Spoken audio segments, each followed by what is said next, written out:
un día. Bueno, entonces vamos a continuar. Yo les voy dando ingresos si es que hay de pronto solicitudes nuevas. Adelante. Entonces quedamos, bueno, en los estímulos y respuestas en el reino protista. Ya habíamos dicho que ellos reaccionan a la luz, a la humedad, a sustancias químicas, al dióxido de carbono, al alimento y demás. Y eso lo hacen a través de taxias, que eran ¿qué? 3 veces, ya les voy diciendo. Las taxias son antes de terminar la grabación anterior. Profe, movimiento. Eso, mi amor, muy bien, Sebas. Movimientos, ajá. Y también a la fabricación de alimento para ellas, pues obviamente. Pasando a otro reino de la naturaleza, tenemos que saber cuáles son los estímulos y respuestas que generan los hongos, ¿sí?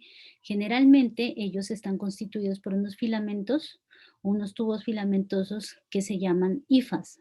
Yo creo que cuando vimos la reproducción no, la circulación con ustedes no fue cuando vimos en séptimo, sí, la circulación, hablábamos de las hifas.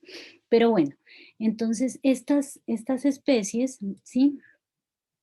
Se dividen o tienen unas hifas en las células que contienen uno o dos núcleos, ¿no? Y estas son las que almacenan los nutrientes en las paredes, ¿sí? De estas hifas en forma de glucógeno, que es lo que el alimento o el alimento que se produce, ¿no? O los hongos, que se producen los hongos. Estas hifas crecen por el alargamiento de las puntas, ¿sí? Porque es que las hifas ustedes hagan cuenta como las raíces en las plantas, ¿sí? Entonces estas se van alargando básicamente en las puntas.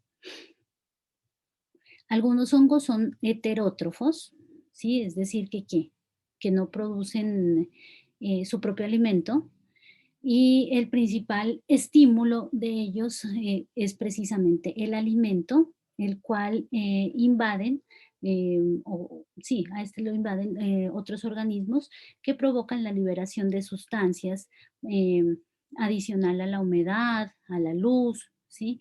Y produce la liberación también de esporas, ¿no? En muchos de estos hongos. Un ejemplo de hongos, ustedes conocen, y yo creo que todos lo hemos escuchado, son las levaduras, ¿sí? Este es una clase de hongo que se reproduce por medio del proceso de gemación. Entonces, cuando nosotros le aplicamos levadura a la masa de pan, produce un crecimiento, ¿sí? Que libera una cantidad de dióxido de carbono que queda allí en la masa, por eso como que se infla. Ustedes han visto, ¿cierto? La levadura produce que aumente de tamaño, pues en este caso el pan, digamos. Entonces, el estímulo que manejarían estos hongos, ¿qué sería? El alimento, precisamente, sí, es decir, la propia masa del pan. Y la respuesta sería la liberación de CO2, porque esta levadura se alimenta y el producto, es decir, la respuesta que generaría es la producción del CO2 que permite que el pan se haga de mayor tamaño. Ahora sí, vamos a ver a las plantas. Las plantas, ustedes saben que son organismos que producen su propio alimento a través de la fotosíntesis. Por lo tanto, son organismos autótrofos, ¿sí? Es decir, que generan su propio alimento a través del proceso de fotosíntesis. ¿Qué las estimula a ellas? El agua, la luz solar, indispensable para el proceso de fotosíntesis, los nutrientes, el viento, los organismos que la circundan, que son los predadores, por ejemplo, o también ¿qué se llaman? Los insectos, ¿sí? Que son los que ayudan en la polinización. O sea, hay muchos más, pero todo este conjunto lo podríamos calificar como los estímulos en las plantas. Entonces, ellas a cada uno de estos estímulos o de estos estimulantes responden, ¿sí? Las plantas responden a través de ¿qué? De tropismos, los cuales implican que haya un crecimiento o una retracción que de la raíz, del tallo, de las hojas, o sea, de todas las partes que conforman la plantica como tal. Cuando la planta reacciona a favor del estímulo, decimos que el tropismo es positivo, o sea, siempre que vayamos nosotros a relacionar una reacción o que esté a favor del estímulo, lo vamos a llamar siempre positivo, ya sea taxismo o fototropismo o tropismo como tal, porque de tropismos hay muchas clases. Cuando reacciona en contra de ese estímulo, entonces vamos a decir que tiene un tropismo negativo. Espérenme que están pidiendo mi ingreso. Hay un tropismo negativo cuando hay un movimiento en contra, es decir, que no está a favor precisamente del estímulo que pues se originó. Hay, como les digo, muchas clases de tropismo relacionado con la luz, con la tierra, con las sustancias químicas, con el contacto físico con otros organismos vivos, con la humedad. Y cada uno recibe diferentes nombres. Por ejemplo, el de la luz, nosotros lo podríamos llamar fototropismo. El de la humedad, de la humedad podríamos decirlo, hidrotropismo. El de las sustancias químicas, quimiotropismo. Y así ustedes se van a encontrar una tablita en su guía, que la voy a compartir en unos minutos, para que ustedes sepan cómo pueden diferenciar los distintos tipos de estímulo con la respuesta que se da. Por ejemplo, les voy a hablar de unos pocos. Cuando hay un estímulo de luz hacia la planta eh, va a reaccionar a través de sus tallos, de sus hojas, de forma positiva, por ejemplo, ¿sí? Moviéndose hacia la luz. Y eso se llama fototropismo, fototropismo positivo. Por ejemplo, cuando hay agua, ¿sí? Entonces la raíz empieza a absorber, ¿sí? Y empieza a crecer en zonas húmedas, es decir, que está dando una respuesta positiva a la presencia de agua, entonces vamos a llamarlo hidrotropismo, generalmente positivo.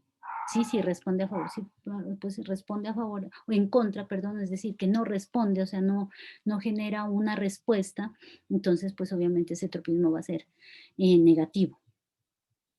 Cuando hay una presencia de sustancias químicas, ¿sí?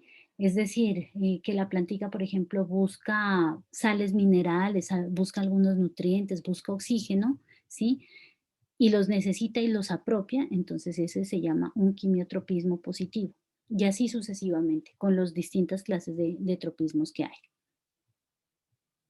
Hay otras plantas o unas formas de plantas que responden a los estímulos como las nastias, ¿sí? Unas son taxias, que son movimientos, que los vimos en otro reino, que eran los móneras, ¿cierto? Ahora sí vamos a ver las nastias, ¿no? Y además de esto, vamos a ver el seguimiento solar. O sea, ustedes, por ejemplo, relacionen el girasol, que el girasol, por su nombre, como lo indica, gira de acuerdo al movimiento del sol y a la luz que éste emite, ¿no? Esta es una respuesta rápida hacia el estímulo, las nastias, ¿sí?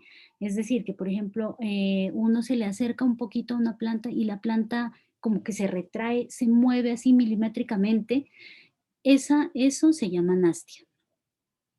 Y al movimiento solar es que algunos órganos de las plantas no hacen caso a la luz solar, es decir, que la siguen, la circundan, la luz solar, como es el caso como que ya les mencioné, que es el de los girasoles, que van con la luz del sol o que van hacia donde va el sol.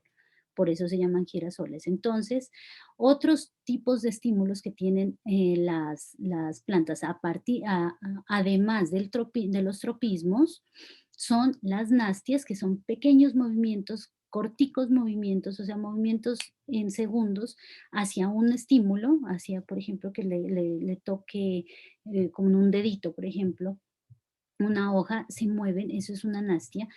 Y la tercera sería al movimiento o al seguimiento que hacen a la luz del sol. Y luego vemos los estímulos y respuestas finalmente ya a los que nos preceden un poquito en la cadena de desarrollo, que son los animales, ¿sí? Entonces, estos presentan ya células especializadas en capturar información, ¿no? Que viene del medio.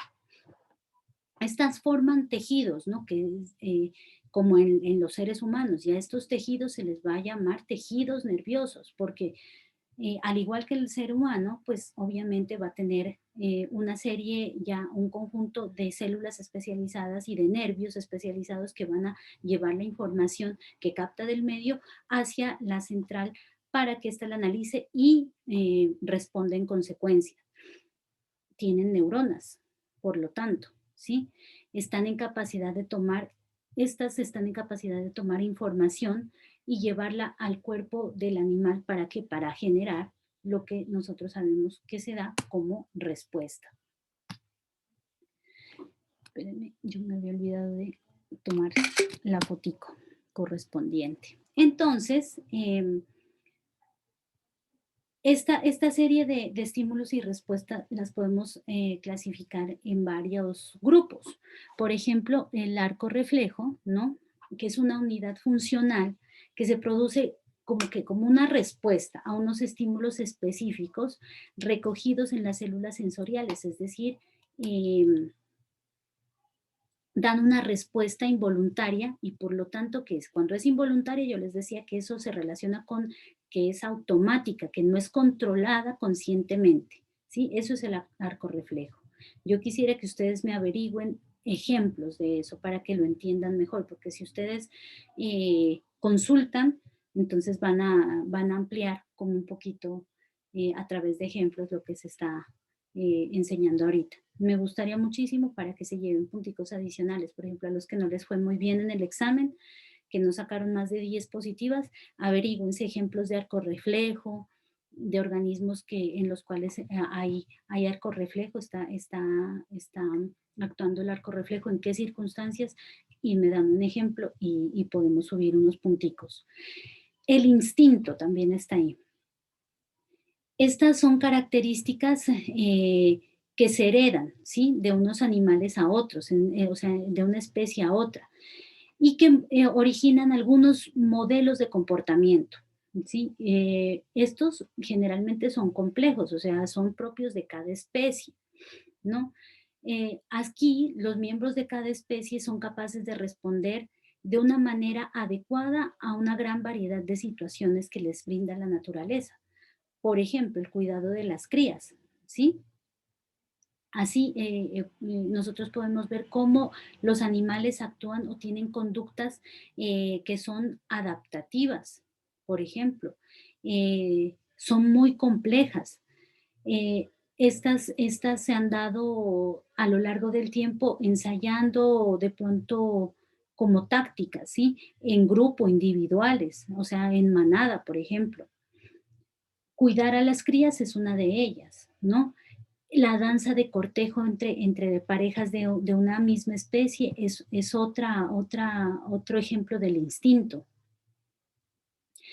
Por ejemplo, en el caso de las aves, de algunas aves, de algunos primates, por ejemplo, de algunos monos, ¿sí? Que tienen rituales de cortejo específicos, pero eso lo da el instinto y es precisamente para una función específica, como es la función de reproducción en ellos. La inteligencia, que es la capacidad que tenemos pues nosotros, ¿no? De aprender mediante ensayos y errores también, resolviendo problemas que se nos pueden presentar. Por ejemplo, las leonas, ¿no? Enseñan a cazar a sus cachorros. Em, y como las leonas, muchos otros animales que enseñan a sus crías a buscar y conseguir el alimento que necesitan para su desarrollo, ¿sí? Por ejemplo, también podríamos decir los loros. Los loros, ustedes ven que son repetitivos, que por ejemplo cuando escuchan algo y lo escuchan varias veces se lo aprenden, ¿sí? Esos son comportamientos que tienen que ver con la inteligencia y como una respuesta a un estímulo, la respuesta es el aprendizaje y que ellos puedan repetir lo que han visto de sus dueños o del medio que los circunda, ¿sí? Entonces, miren que en los animales los mecanismos de respuestas, de acción, de estímulos y respuestas son variados, pero pues todos son súper, súper interesantes, ¿no? La idea es que ustedes puedan complementar el tema de alguna manera y que lo hagan principalmente a quienes les fue como un poquito así irregular en el examen. Yo quiero antes de terminar hacerles ver unos videos corticos que hacen referencia precisamente a esta cuestión de estímulos y respuestas en los seres vivos como para poder complementar y afianzar ya la temática.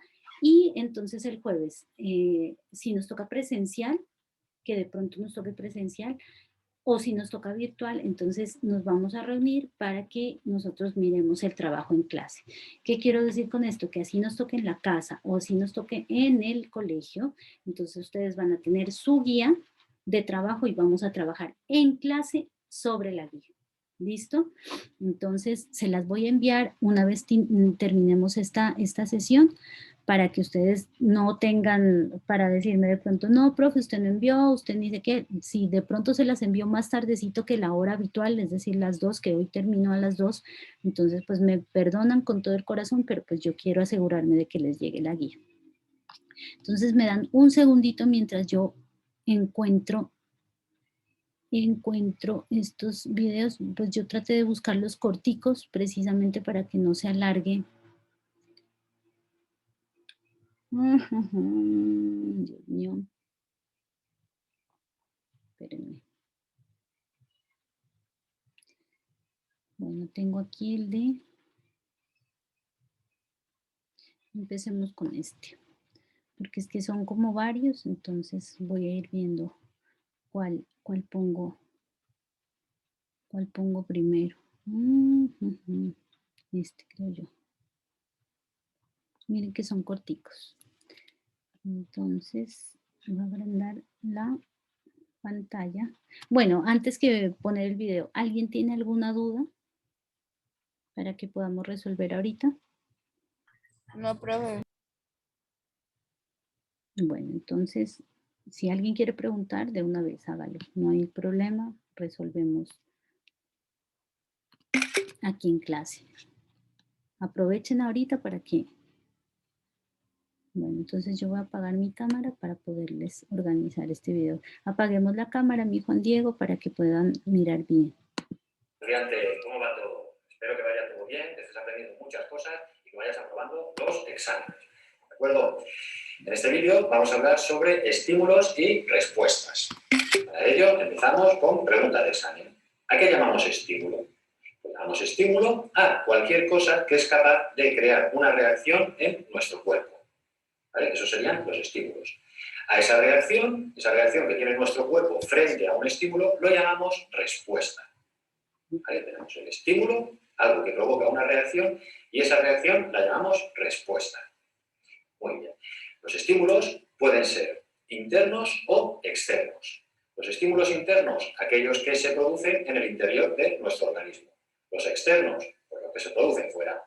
¿Vale? Por ejemplo, pues un incendio que se produce fuera, lo vemos y nos provoca una reacción, nos provoca una respuesta. Tenemos el estímulo, que sería ver el incendio, y la respuesta, pues la respuesta me imagino que sería correr, ¿verdad? Vale, estímulo y respuesta. Estímulos internos o externos. ¿Quién se encarga de recibir esos estímulos? Pues a los encargados de recibir los estímulos los llamamos receptores. Estos receptores los dividimos en dos, receptores internos y receptores externos. Pero no los dividimos así porque unos estén dentro y otros estén fuera. Los dividimos así según el tipo de estímulo que reciban. Estímulo interno, pues se llamará receptor interno. Si el estímulo es externo, lo llamaremos receptor externo, pero no porque el receptor esté fuera de nuestro organismo. Por ejemplo, receptor externo consideraríamos a los sentidos.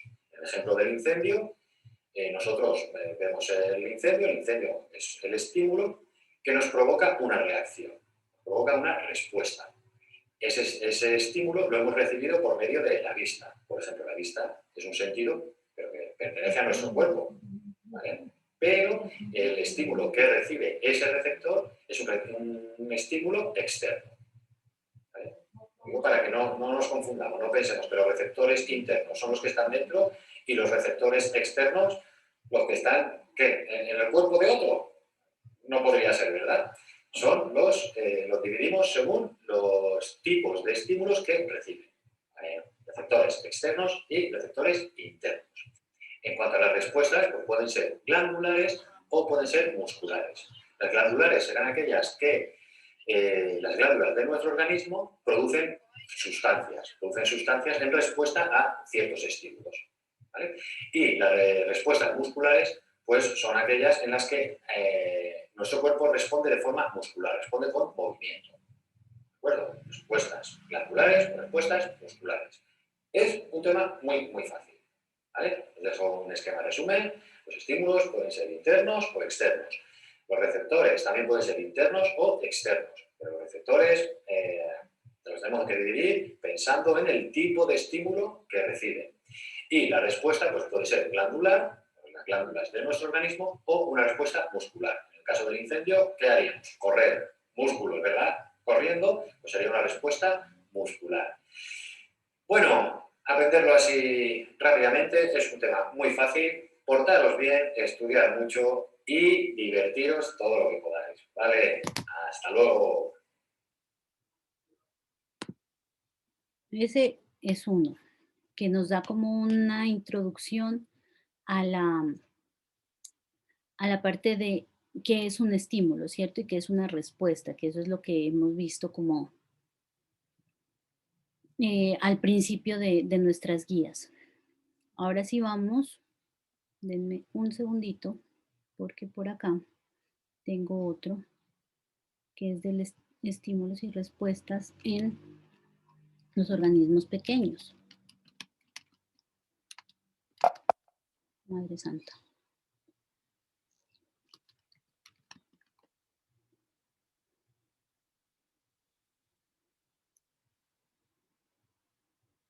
Me dan 1 second y ya se los... Se me perdió. Este es.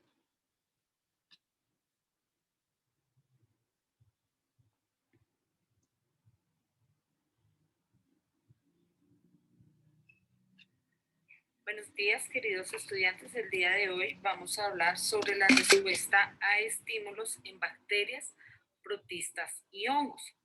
Entonces, los organismos unicelulares o multicelulares carecen de células especializadas, ¿cierto? O sea, células que se fundamentan en realizar alguna actividad específica. Esto no lo vemos en este tipo de organismos. Entonces, por lo tanto, el individuo completo debe captar todo el estímulo y de esta forma elaborar la respuesta y a su vez ejecutarla. En este tipo de organismos encontramos dos tipos de respuestas. La primera respuesta es una respuesta dinámica. Estas son aquellas que implican movimiento por parte del organismo acercándose o alejándose del estímulo. Este tipo de movimientos son llamados tactismos. Entonces, ¿qué nos quiere decir esto? Que el organismo va a empezar a buscar a acercarse a X o Y situación ambiental y esto va a hacer que le llame la atención o que la rechace. Entonces, se va a dar que se pueda acercar o se pueda alejar a esta acción que esté ocasionando el estímulo. ¿Listo? Y tenemos la respuesta estática, que son aquellas que implican una transformación en la estructura celular, pero no produce movimiento. Un ejemplo de esto es la secreción de sustancias para poder formar una capa protectora cuando las condiciones externas son adversas. O sea, esto quiere decir que de pronto las bacterias, cuando sienten que están en un medio bastante ácido, por ejemplo, van a crear una capa, lo cual les va a dar como cobertura para poder subsistir en este medio sin que esa acidez los afecte. ¿Listo? Entonces, este proceso es llamado como enquistamiento, lo cual, como les explicaba, va a permitir que el organismo pueda permanecer aislado en espera de que se presenten algunos cambios que les pueda favorecer en este medio. ¿Listo? Entonces, bueno, aquí vemos imágenes de diferentes bacterias, de diferentes protistas, protozoos, hongos, ¿cierto? Que son los que vamos a estar trabajando. Pero en la clase de hoy vamos a hacer énfasis principalmente en las bacterias, ¿listo? Entonces, en el caso de las bacterias, pues estas poseen receptores en la membrana que van a enviar señales a los cilios o los flagelos. Recuerden que los cilios y los flagelos son como extensiones, ¿cierto? Que hace la célula por medio del citoplasma y la membrana para así poder darle movimiento a las bacterias. ¿Listo? Pues lo que va a permitir estas extensiones, estos cilios o flagelos, pues van a permitir que las bacterias se puedan acercar o se puedan alejar del estímulo. También, o bueno, no obstante, el mecanismo por el cual captan el estímulo y señalizan a las estructuras locomotoras, las que ya les mencioné, que son los cilios y los flagelos, pues es muy poco conocido, no se ha podido trabajar con mucha fuerza en esto. Un ejemplo claro es el caso de las cianobacterias. Recuerden que son bacterias que pueden realizar fotosíntesis, ¿cierto? Porque tienen algunas estructuras similares a los cloroplastos. Estas se pueden mover en la columna de agua, regulando la cantidad de gas que hay dentro de sus vesículas internas. Este comportamiento de subir y bajar en la columna de agua les permite acceder a la región en la cual en la columna puedan presentar condiciones favorables de luminosidad o disponibilidad de oxígeno. Entonces, estas bacterias, como ya lo mencionaba, pues puede estar en el transcurso de toda la columna de agua, ¿cierto? Para poder tomar los recursos que más necesite, ya sea luz o sea oxígeno. ¿Listo? Espero que esta explicación haya sido clara. Van a encontrar algunas.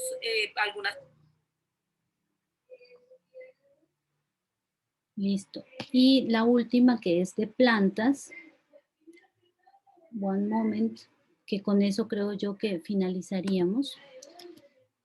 Y entonces nos miraríamos, ya les estaremos comunicando si es virtual o presencial para hacer el desarrollo de nuestra guía. ¿Listo, chicos? Si se corta, entonces pues les agradezco muchísimo por estar pendientes y entonces los dejo con el nuevo video de, ay Dios mío, estímulos en plantas, como para complementar ya la clase y terminar por hoy. Entonces, muchas gracias por su atención, chicos, y nos estamos viendo. Si se corta, no se preocupen, ya quedarían en descanso, pues libres hasta la próxima hora. Las plantas, como seres vivos que son, realizan la función de relación, pero reaccionan a estímulos distintos a los que reaccionan los animales y elaboran también respuestas diferentes. Recepción de estímulos. Las plantas no tienen sistema nervioso, ni órganos de los sentidos como los animales, pero cuentan con células receptoras que detectan variaciones del medio a través de distintas sustancias. Así perciben los cambios que se producen en su entorno y pueden reaccionar de la manera más adecuada para sobrevivir. Los estímulos a los que responden pueden ser diferencias en la intensidad de la luz, en la cantidad de agua, variaciones de presión o de concentración de alguna sustancia en el medio e incluso cambios de temperatura, tanto estacionales como variaciones en el clima. El desarrollo normal de una planta depende de la interacción de factores externos, luz, nutrientes, agua, temperatura, e internos, hormonas, Las hormonas son sustancias de composición química variable que regulan y coordinan las funciones vitales, entre ellas la función de relación. Las auxinas son hormonas que definen el crecimiento de la raíz y el tallo de la planta, por lo que son imprescindibles para realizar la función de relación. Las plantas responden a los estímulos que reciben del medio con movimientos que pueden ser pasajeros o permanentes. Los movimientos momentáneos se llaman nastias y los movimientos o respuestas permanentes tropismos, y están relacionados con el crecimiento. Tipos de nastias. Fotonastia. Es la respuesta a la luz, como la apertura de ciertas flores al amanecer o al anochecer. Geonastia. Movimiento provocado por la fuerza de la gravedad. Por ejemplo, las ramas pesadas y alargadas que van doblándose y creciendo hacia el suelo en un bonsái. Haptonastia o tigmonastia. Respuesta por el tacto. Por ejemplo, en las hojas de las mimosas, al tocarlas se cierran. Hidronastia. Respuesta a la humedad del ambiente, como en la apertura de los esporangios en los helechos. Quimionastia. Respuesta a agentes químicos, como variaciones en el pH, actividad de agua, etc. Nictinastia. Cuando el estímulo es la sucesión día-noche y la respuesta es la posición de la hoja, las cuales se encuentran extendidas durante el día y plegadas durante la noche, como en el caso del trébol. Termonastia. Respuesta a las variaciones de temperatura, como en el cierre de la flor de tulipán o la de la azafrán. Traumatonastia. Respuesta producida por una herida o como consecuencia de esta, como en el caso de la mimosa sensitiva, que cerrará todos sus folios si le cortamos una sola hoja. Tropismos. Son movimientos permanentes de la planta o de algún órgano como respuesta a un estímulo externo, que actúa en una sola dirección, de modo que el crecimiento de la planta está orientado